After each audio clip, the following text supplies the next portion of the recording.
Yo, we back for another great show. We got a lot to talk about. Can we talk about the Carolina Panthers and what's going on over there?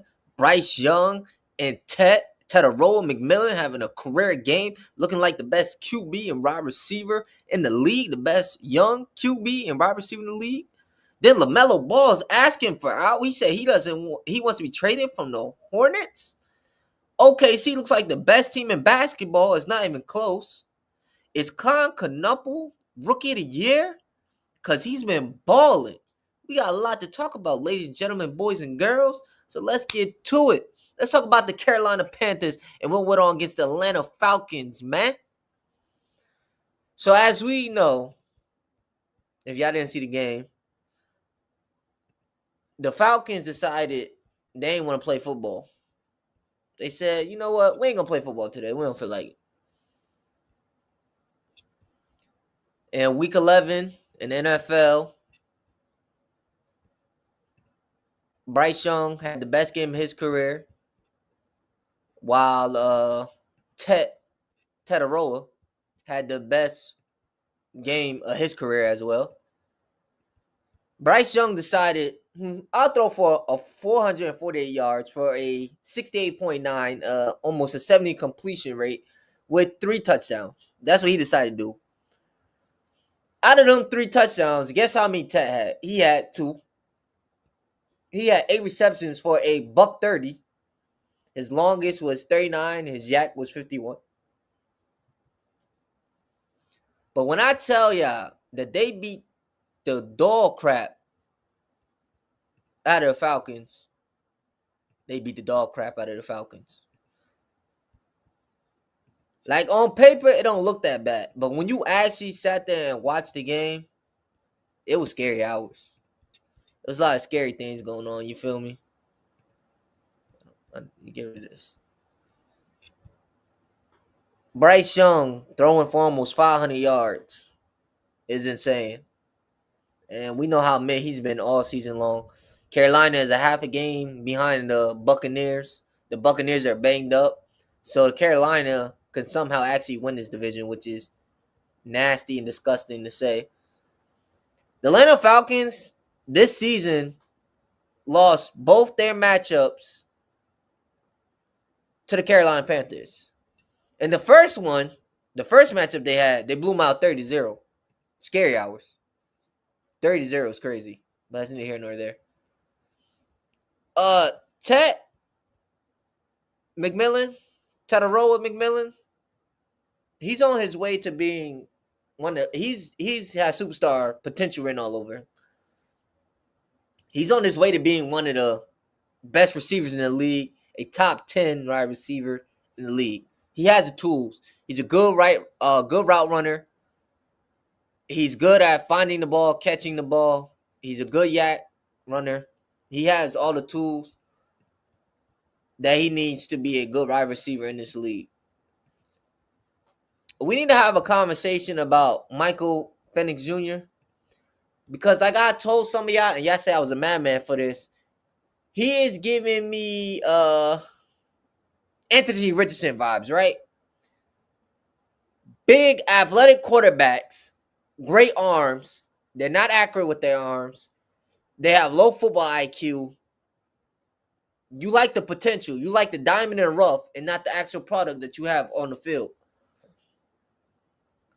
Unfortunately, he did get injured in this game. He's going to be out for the season. It's cooked for Michael Penix Jr. So, if you're the Falcons, you put a lot of draft capital into this guy. He went high. He was a lottery pick for the Falcons. I believe he was a lottery pick. Let me double check that. But yeah, you put all your chips into this bag on Michael Penix Jr., which made the situation weirder. You had just paid Kirk Cousins that massive contract. So now you're looking at you have the highest backup quarterback sitting on your bench in Kirk Cousins. I don't know why I decided to draft a quarterback. If you're going to draft a quarterback, you shouldn't have gave Kirk Cousins that big deal you gave him. It just didn't make any sense. He played 9 games. Out of 9 games that he played this season, he had a 60 completion rate, 9 touchdowns, 3 picks. And he threw for almost 2,000 yards. I don't. He's a very perplexing guy. You don't know from week to week what version of Michael Penix Jr. you're going to get. He is very inconsistent. I think he's highly overrated. I don't think he's as good as he wanted to be. You're the 8th pick in the 2024 draft. So at that pick, if you're looking at the Falcons, so you had Romeo Doomsday on Dunes, Ozakert, whatever the brother name from Washington. You take his teammate that Michael Penix Jr. played with. He gets pick number 9 in Chicago. You could have took him. You could have took Brock Bowers because Kyle Pitts has not lived up to the hype that we thought he was. He was supposed to be one of the best receivers in the game, and he's not living up to that hype. You nailed your defensive picks last season. You got the pass rush. So at number 8, I didn't understand drafting a quarterback, a raw quarterback, an old quarterback, because he's 24 years old now. So in about a year or two, he's supposed to be entering his prime years. Actually, this is around the same time that most quarterbacks enter their prime, approximately 24 years old. You get an old quarterback. He's hurt. When he returns, he's going to be close to 25. Like, he was between him and Bo Nix, they were like the 2 oldest quarterbacks to be taken in this draft. And the problem is with having old quarterbacks is they're set in their ways. You're not going to change them. They're not getting any better. They basically are who they are. Are they going to make slight improvements? Yes, they're going to make slight improvements. But for the most part, they are who they are. They're going to do what they do. So I really didn't. You basically put all your chips in this basket. Michael Penix is supposed to be the future, but then y'all paid Kirk Cousins in that same offseason you drafted him. So I didn't understand how that made any sense. But yeah, Michael Penix Jr. is not who we think he is. For y'all to lose to the Panthers twice, I get it's a division rival, but this was a winnable game for the most part. You had Bijan 104, 2 touchdowns off of 23 carries. Drake London 119 off of 7 receptions, no touchdowns. Bijan had 4 for 39. Yeah. But will Tet unlock Bryce Young? Because Bryce Young hasn't really had any weapons over there since he's been in Carolina. Xavier Leggett is not looking like a good or serviceable wide receiver. He's looking very mid. He's looking mucho caliente basura. They had a tight end treble. He's looking like he could possibly give him some help. You bring in Rico Dallas. He's looking like he's a good fit there. You had Chuba Howard there. Rico ultimately looked better than him, pause, and just took over his carries. He looked better coming out the outfield. So Phoenix has a lot to look. They have a lot right now. They got a lot going on. On top of that, remember last season they made the trade with who's the team they just made a trade with? The Rams. So they owe the Rams pick going to next season. So if they miss the playoffs, I think they're currently 3-7 or somewhere around there.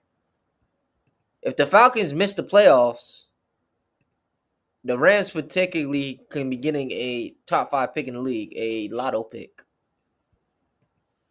Isn't that crazy? Y'all can't tell me that's not insane. So basically, you traded with the Rams. Your season's not going like you thought it would.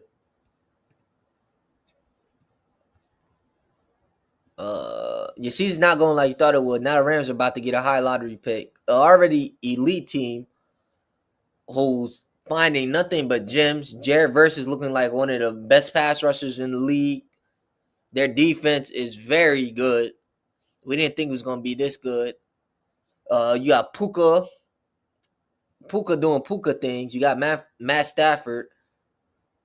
I think if the Rams get a high draft pick, they might want to go quarterback just for their future to sustain what they have because their defense is looking elite. Yeah, they're 3-7. So you got 3-17. What you gonna do now? What's the vibes? What you gonna do? 3-7. Your first round pick is owed to the Rams. So let's say you are a top 5 pick. Guess who now gets a top 5 pick? The Rams. So if you the Falcons, you can't really tank this year. You can't really even tank. With Michael Penix Jr. being out, you can't even tank this season. So you gotta hope Kirk Cousins balls out, which he probably is, and live with the results. Excuse me. Shout out to my Patriots, being the Jets per usual. Justin Fields is mid, but yeah, ain't much to talk about in that game. The Dolphins and Commanders, very interesting game. Dolphins get it done. Shout out to the Dolphins. Then we had the shootout game of the Buccaneers and the Bills. Josh Allen went back to his MVP form. The Bucs are having a lot of injuries, so that was expected. Very high scoring game. That's 32-44. You can tell the shootout. The Chargers. What am I going to do with the Chargers? This is one of the weirdest teams in football. Teams they supposed to lose to, they beat. Teams they supposed to beat, they lose to. And what makes it even worse is they had a real chance of winning this division. But Justin Herbert was mid. 10 for 18, 81 yards, no touchdowns, a pick. You had a 44 passer rating, 55.6 completion. Y'all not about to sit here and act like the Jaguars defense is good because they been getting torched all season long. And then week from week, you don't know who's the number one wide receiver. 1 week is Ladd. 1 week is Keenan. In the beginning of the season, it was Quinn Johnson. Gaskin is starting to be one of their targets. He's starting to look like an elite player. Like, I just don't understand this football team. You lose to who you supposed to beat, and then teams that you're supposed to lose to, you beat, and teams you're supposed to beat, you lose to. There's no consistency with this team at all. You lost to the Jaguars, one of the worst teams in football right now. One of the worst teams in the NFL. They're barely holding on to that second spot because Houston could potentially knock them out. We all know the Colts is winning that division. I don't think it was much of a conversation. Coming this season, we probably had our doubts because of Daniel Jones, but Daniel Jones is playing at an MVP caliber level. And then the crazy thing about this game, it was really the defense. It was really Jacksonville's defense. The offense didn't really do nothing spectacular. Trevor Lawrence, 14-22, 153 yards, a touchdown and a pick, 6-3 completion. Toot over here had 74 yards and a touchdown. Jacoby Myers, 5 for 64 off of 6 targets. Parker Washington, 2 for 20. It's really just the defense. That's pathetic. To put up 6 points? 6? 2 field goals? Like, come on, son. What are we doing here? This is troll. If you're the same boat with me and got Ladd on your fantasy team like I do, I feel bad for us.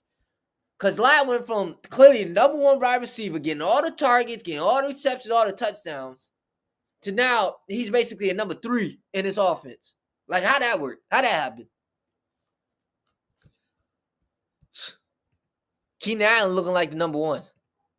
An old Keenan Allen, not even a young one, an old one. Oh, This is another complexing quarterback too. JJ McCarthy is very complexing as a quarterback. You never know what version of him you're gonna get from week to week. One week he looks like he's the NFL, he's a pro, he's making throws easy, that he's making throws, he's wowing you, he's being fundamentally sound, he's just like a good quarterback, a good game manager. Then the next week, he's mucho galante basura. He's overthrowing his receivers. He's holding on to the ball too long. He don't know what's going on. He looks lost in the offense. The offense is overcomplicated for him at times. He don't know what's going on. He don't know where his receiver's going to be. His anticipation doesn't look good. You don't know I don't know if this quarterback is good or trash right now. I don't know what he is right now. Week to week, I don't know what version of him I'm going to get. If I'm going to get a good version or a bad version, it's either he's a good quarterback, good to an elite quarterback, or he's a terrible quarterback. There is no in between with him. When you played at Michigan, the problem that I had with him the most, you played in Michigan under John Harbaugh. And that offense, they were mainly running the ball. Running the ball. I can't think of the running back's name right now, but we're going to get to that in a second. He was just run. You made a couple plays, you made a couple passes, but there was a pro style offense that mainly emphasized the run. Michigan had debatably the best running back in the nation when they won that natty. He had an elite defense. Like JJ McCarthy, what do you be doing, bro? Like, what you be having going on, brother, man? Like, are you good? Like, I don't know who you supposed to be, but low key, you look like you might be a Kirk Cousins type of quarterback. You know, you don't know what you're gonna get from you week to week. One day on primetime TV, Kirk Cousins like a top 5 quarterback. Next week, he look like a bottom 5 quarterback. He don't know what's going on. He don't know where he gonna look like a deer in headlights. What version are you getting from week to week? We don't know.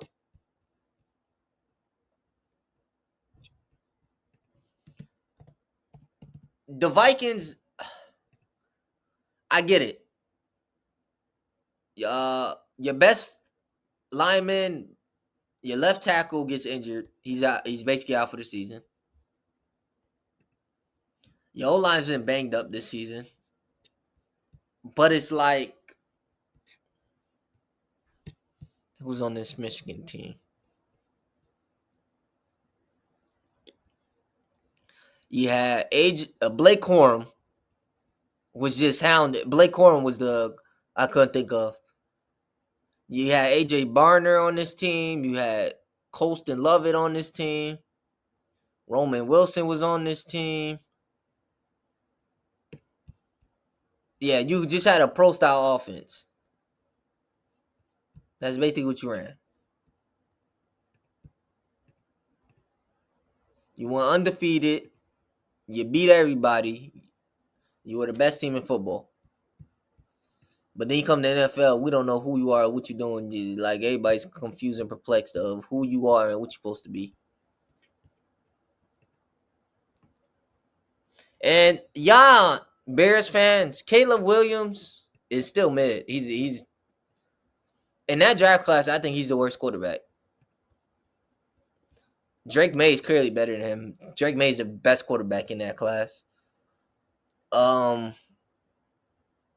If the Redskins, if Daniels can stay healthy, Jaden Daniels can stay healthy, he's clearly better than Caleb. Who else is clearly better? And then Bo Nix. Bo Nix is another confusing quarterback. I don't know what to do with him. No, I don't even know how to dissect him, or I don't know. Another weird quarterback. He literally does just enough for his team to win. That's it.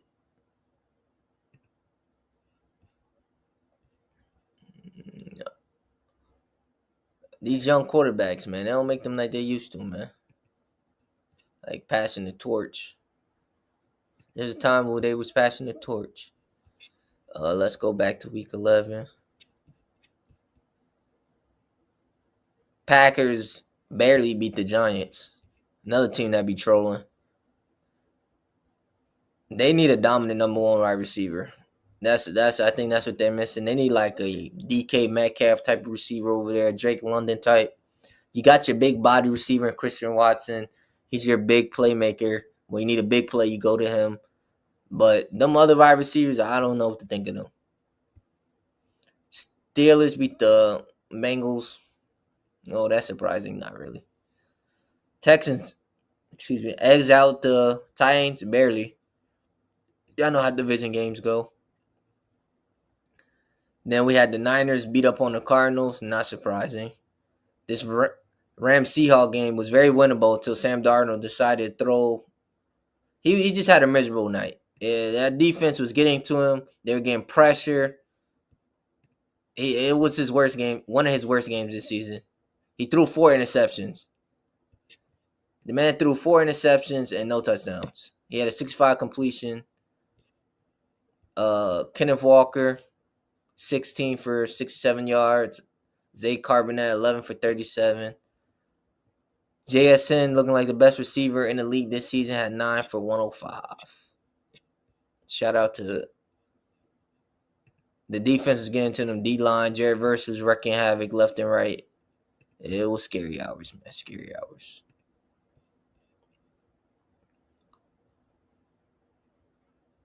Ravens beat up on the Browns. Shador started in the second half. Gabriel got hurt. I don't know why I can't think of this brother's last name. Dylan Gabriel got hurt. 7'10", 68 yards. He was struggling. Sanders. He looked bad, but again, he had no reps with the guys he's playing with. He had no reps with them. Shador had no reps with the guys. He doesn't know the playbook. You're getting thrown into the fire. You didn't even get to practice with them or get like a full game. So they just said, here you go, Shador, figure it out. So I didn't expect him to be good. I need to see him in a full NFL game from start to finish to really judge him, see whether he's doing good or bad. But yeah, that also happened. I think the Browns need to draft a receiver. I think that's one of their problems right now.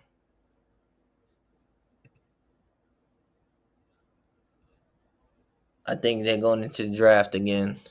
They're going to be a top 5 pick once again, per usual. I wouldn't go quarterback right now. I try to see what I got with these two guys. I'm probably going to suck again next season anyway, so. The Chiefs look very human this year. Shout out to the Broncos. Shout out to Bo Nix. Shout out to that defense. Then Kansas City's not winning this division. I don't even know if they're going to the playoffs at this rate. Because these playoffs, it's going to be brutal for you to try to get in the playoffs with being the third best team in your division. The Chargers clearly look better than you. They own the tiebreaker over y'all because they beat y'all. Then Denver just beat y'all. You do have to play these teams again twice. Bo Nix threw for almost 300 yards. No touchdowns, no interceptions, 64 completion rate.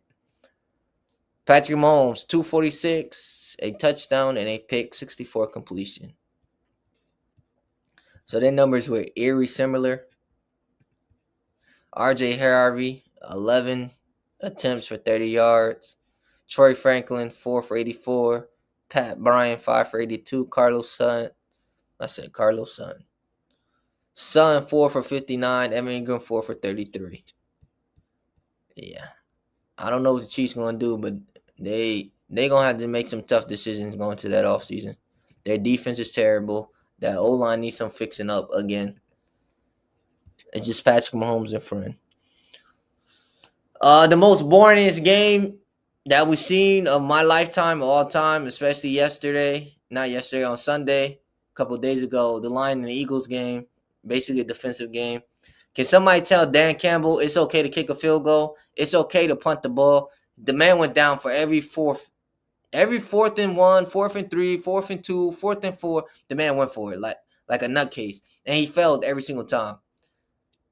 Dan Campbell, we get it. You risky, you're gutsy. We get it, bro. Sometimes you just kick the field goal and take the points. And the only real reason why the Eagles won this team is because of that very questionable PI, but that's neither here nor there. Cowboys beat up on the Raiders. The Raiders. Gino, I didn't expect him to be as bad as he is.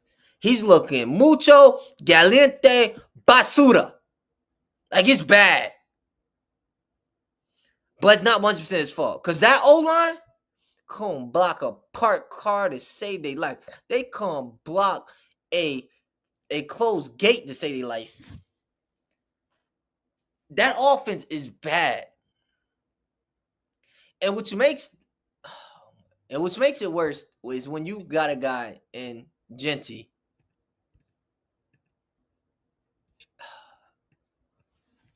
And he's not even looking too good. If you draft him in fantasy, I feel bad for you. Oh, and look. And guess who drafted him? This guy. He's on my team. You know why? Because people decided to screw me over in my fantasy league and leave me with him. But Genty's just struggling, man.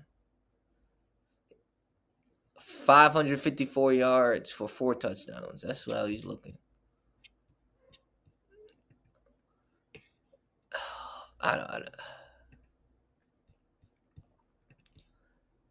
I think one of the biggest problems the Jets made when I'm looking at this draft, right? They had the 6th pick. Look like they about to have the same pick again going into this draft. You drafted a running back. Why did you draft a running back? I don't know. I didn't like Genty going there when you still had Tetairoa was still there. You could have took him. You could have took a Calvin Banks. You got Brock Bowers, but you could have gave him relief with another. Like, you could have took a lineman, Armand Maypool. I'm sorry, I pronounced his name, from the Jets. You really needed a lineman. That's what you really need. You could have took Tyler Booker there. Calvin Banks could have went there. Like, I don't think a running back is what you needed. You could have passed on him. I thought Tet was a better pick for you out there. I would have went with Tet.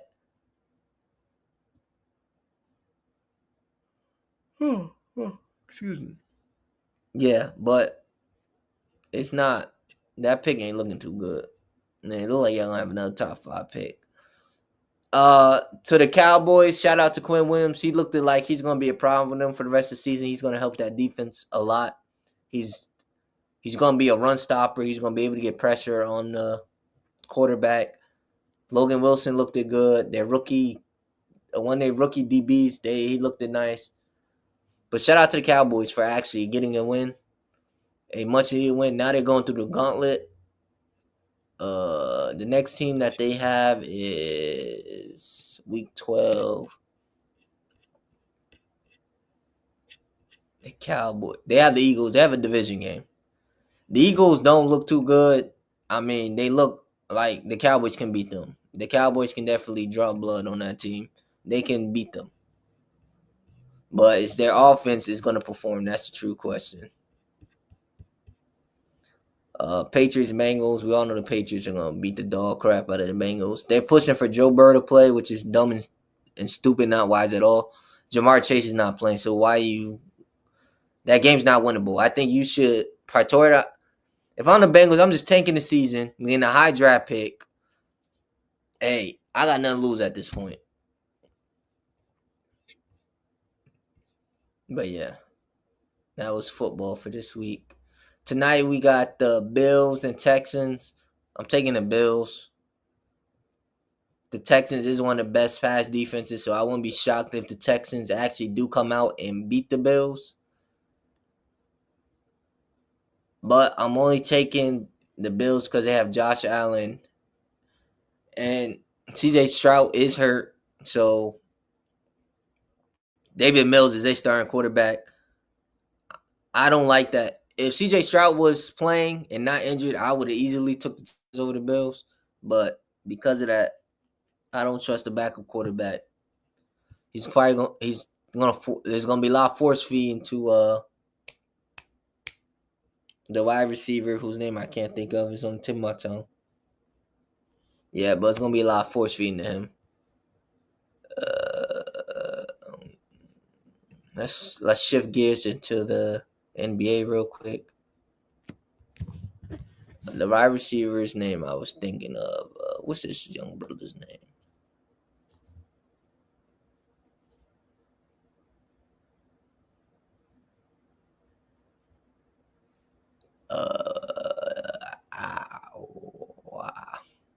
Oh, Nico Collins. I don't know why I couldn't think of. But yeah, Nico Collins. Nico Collins is gonna get force fed that game. All right, now let's talk a little NBA before we wrap up this show tonight. Shout out to the 3 people that's in here. I appreciate y'all. Yeah, I found this very interesting. LaMelo Ball is open to trade after growing increasingly frustrated with the Hornets. LaMelo Ball does not impact winning at all. He's a part of the problem of why the Hornets suck.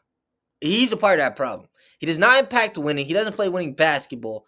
If you watch the Hornets and LaMelo play, he doesn't take it serious. He acts like he's still in high school, like he's playing 2K or something. And then LaMelo's in this weird situation where he's injury prone. The man is always missing games. Every year he's missing at least 30 to 40 games guaranteed. Almost every season. Then you look around the league. How many of these teams need a point guard? Especially a ball-dominant point guard. Don't get me wrong. He's talented as all outdoors. But what team needs a point guard? Are you like the only team I'm thinking of is a team like the Miami Heat. But he don't fit over there in Heat culture. Who else? Teams that need a point guard off the top of my head. Spurs got their point guard. They already got too many. You might be able to get away with him in Memphis, but out of him for Ja, if y'all do a straight up swap, I don't think that's good. Maybe the Hawks, depending on what they do with Trey. Let me look at the standings. Let me just look at teams. The Pistons got I said quarterback. Oh my goodness, I'm still stuck on football. The Pistons got their franchise, they star player in Cade. The Raptors, maybe you ship him over there. I don't know what you're gonna get back for him. Him and Scotty, I don't think gonna be able to coexist because Scotty is the point forward over there. Emmanuel quickly plays off the ball a lot.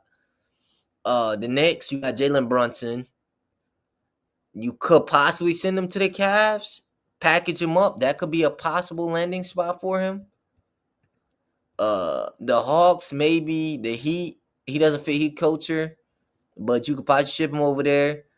I said the Bills. I'm really still stuck on football. The Bulls, Josh Giddey's there, the Giddler. Philly, you got Tyrese Maxey and VJ Edgecombe there. Boston just don't got the money for him. Orlando don't got the money for him. Unless you going to part ways with, I don't think that's a good fit either. Because Franz is kind of the main ball facilitator over there. Yeah, he just doesn't fit over there. You could ship him to Milwaukee. You got Miles Turner, Giannis, and LaMelo. That's not a. The Nets. You want to ship to the Nets? Why not? They ain't drafted like 3-point guards. I guess they hoping one of them is gonna pan out. Excuse me. The Pacers got Tyrese. The Wizards. I don't even know who wants to go to the Wizards. Then in the West, forget about it.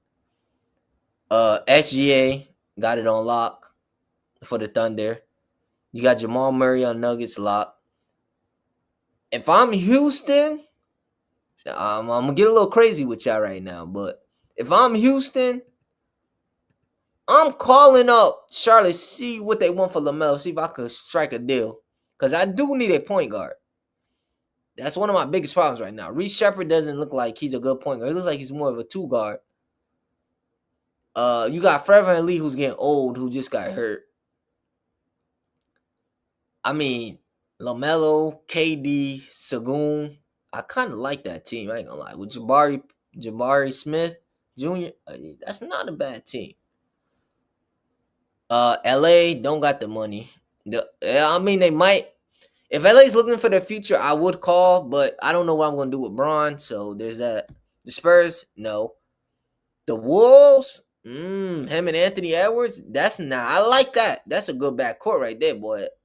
That allow Anthony Edwards to move more off the ball. The Timberwolves do have a point guard problem that they've been trying to fill for years, since Mike Conley is too old. So that could be a possible team. The Suns, you got Devin Booker there and Jalen Green. No. The Warriors, you got Steph. Portland, I don't even know who their point guard is. The Jazz, you do business with Danny Ainge, you gonna give up everything and more. You giving up the whole world. The Clippers, Memphis, the Mavs, depending on what I do with Kyrie, I might call for LaMelo. Then you got the Kings. The Kings could possibly be a good landing spot. And the Pelicans, I don't know what they do with DeJounte Murray. So there are a couple of teams, now that I look at it, that could possibly go for LaMelo, that his services can be rendered. He's a ball dominant guard, so he doesn't play. He can play off the ball, but he's not to get the best version of him. Let him be the best player that he is. He's gonna need the ball in his hands. But I just find that hilarious how now he's frustrated with the Hornets. I'm pretty sure he's the veteran of that team too, low key, which is crazy to say. The Thunder are one of the best teams of all time. I'm going to tell you, like I've been telling you, I'm going to tell you again. The dynasty has started.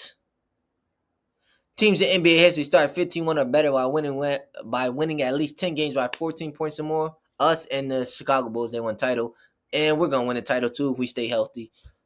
Jalen Williams hasn't even played yet. Our second best player hasn't even played. Second, third, however you want to look at it. He hasn't played yet. Chet has been balling. Isaiah Joe has been balling. AJ Mitchell has been looking like a diamond in the rough. This team is just great. I don't know what else to tell you. Last night, the Knicks were the first team in NBA history to miss 30-plus threes, which is insane, and 15-plus free throws and still win the game regulation. What's crazy about them missing 15-plus free throws, Larry Sherman missed some key free throws. Mitch Robinson, of course, who's a terrible free throw shooter. He missed some key ones, too. And I believe Brunson missed some, too. But, yeah. They should have won that game. That was a very questionable call at the end. The offensive foul from Brandon Williams. But, yeah, things happen. The Brooklyn Nets are basically censoring Michael Porter Jr. to stay serious certain topics when he does his podcast.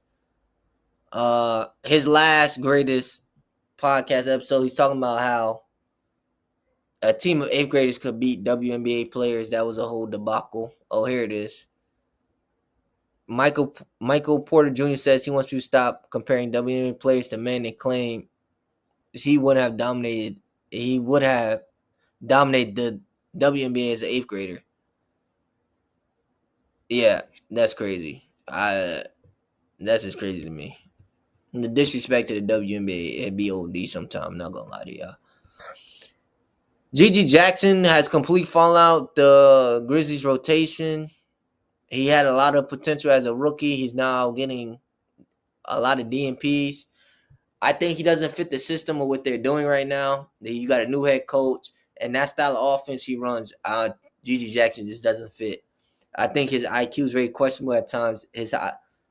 For the offense that he's running is very Europeanish, and in that offense, you have to have a high basketball IQ to run the offense. You don't have to be the best player, but you have to have an IQ. You have to be able to rebound, defend, score. G.G. Jackson just has very questionable mental lapses, so he just doesn't fit there. I think he should be traded. There's a lot of teams who could use him. He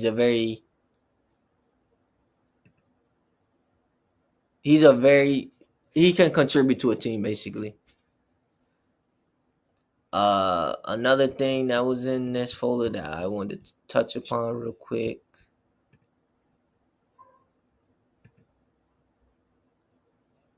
Oh no, wrong thing. Oh. Jokic now leads a decade in total points, total rebounds, total assists, and total steals. No player in NBA history has ever played a decade in which he led in all 4 of 5 major statistical categories. The record is 3. Kareem Abdul-Jabbar in the 70s. I'm not moved. I'm not going to lie to you. I'm really not moved by this.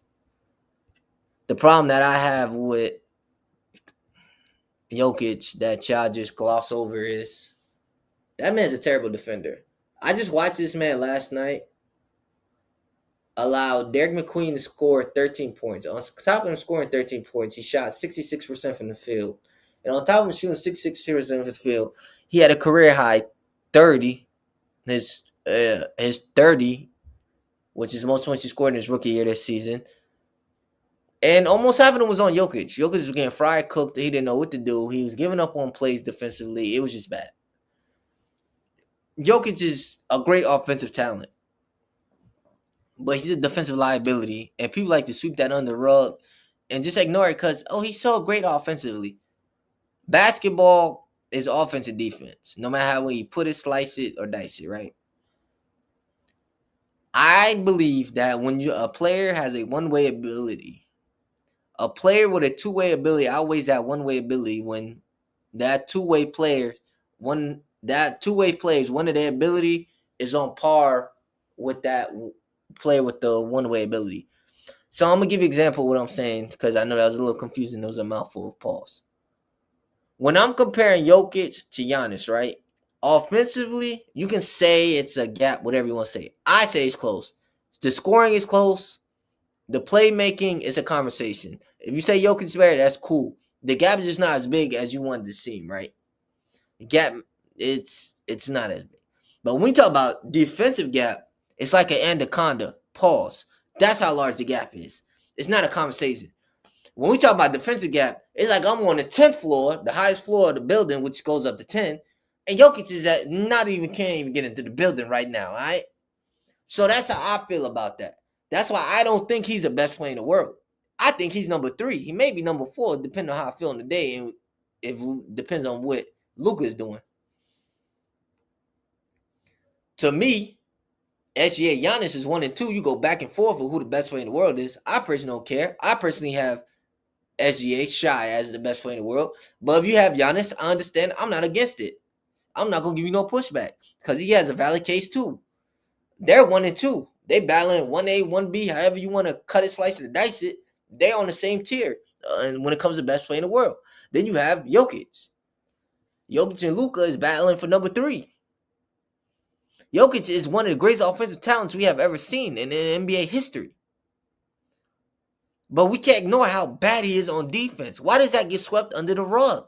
Why do we act like basketball is only about offense? That's the only thing that matters. It's a one-way sport. No, it's the objective of basketball is to outscore your opponent, while limiting your opponent to score. That's how basketball works. You can impact the game by being a great rebounder and defender, aka Dennis Rodman, aka Ben Wallace, one of the greatest defenders of all time. There's other ways you can impact the game. Now, just because you are so great and a liability, when you're a liability on any way to the floor, it's hard for you to be in conversations of best player in the world. It's very hard for you to be the best player in the world when you are a liability. That's why it was hard to put Steph in the conversations. At least with Steph, you can say he was a solid defender. He was average. Jokic came and be average. I'm watching players skiddy all through the lane. They don't respect the man. They ain't scared. I don't care about these little steals. What them steals mean? Just because you lead in steals don't mean you a play defense. Because by that logic, Allen Iverson must be one of the greatest defenders of all time. He got steal titles. And which makes it worse for Jokic, you's a big. How you a big and you a defensive liability? You are a 7-footer. You don't know how to do this? I ain't telling you block no shots and all. Well, it would be nice if you did. Because you know block shots is part of defense and all. But you a 7-footer. You have no rim deterrence. As the new people say, as these new kids say. You can offer no rim protection at all. Players see you. They see open lane. You fool. Barbecue, baby. Hibachi style. Ain't nobody scared of you. No player respects you in that lane as a defender. Now, offensively, you great. One of the greatest talents we ever seen. I mean, Will Chamberlain is greater offensively, but hey, that man was giving you 50 points with like 6 or 7 assists. Will Chamberlain is a myth, a legend. So offensively, you are the greatest center of this generation. You can say that, but we ain't gonna act like you the greatest one of all time. Will Chamberlain did exist, but that's neither here nor there. But the Jokic glaze has to stop. The overrating Jokic has to stop. We just got to stop, man. It's getting nasty. It's getting out of control, man. But it's time to wrap this show up. Shout out to the 6 people that stayed in here. Everybody who showed up, show some love. I appreciate all 6 of y'all, even though I don't know who y'all are, but thanks for tuning in. Make sure y'all come back. I might have a show tomorrow. I don't know. Gotta check my calendar. Next week. So next week's stream is gonna be on Friday because we know Thanksgiving is on Thursday. So you will catch me. I'll be streaming on Friday. Friday 5:30. I will be streaming. That is Central Time. Make sure y'all like, subscribe, tell your friends, your enemies. I don't care who you tell. Follow the channel. You can find me on YouTube at Crazy Josh Universe. Make sure to hit that sub button. Thank you. Support a small content creator. Yeah, support these big ones. Why can't you support a small one that talks about sports? You can follow me on Instagram at CrazyShotJosh_talk sports. You can find me on TikTok, CrazyShotJosh. I talk sports, WNBA, NBA, NFL. You want to argue with me or you disagree with my takes? You want to rump with me, as they say? That's where you can find me. But I'm gonna tell you something. You take a shot at the king, you better not miss. If you take a shot at me, you better not miss. You better make sure it's a fatality. And I'm talking about Mortal Kombat style. But yeah. Make sure y'all come back. Tune in next week, Friday, definitely 5:30 Central Time. I will be here. Thanks you for everybody who's showing up. Continue support, man. You can find me on Twitter at Crazy Shot Josh. Y'all know the name and y'all know the game.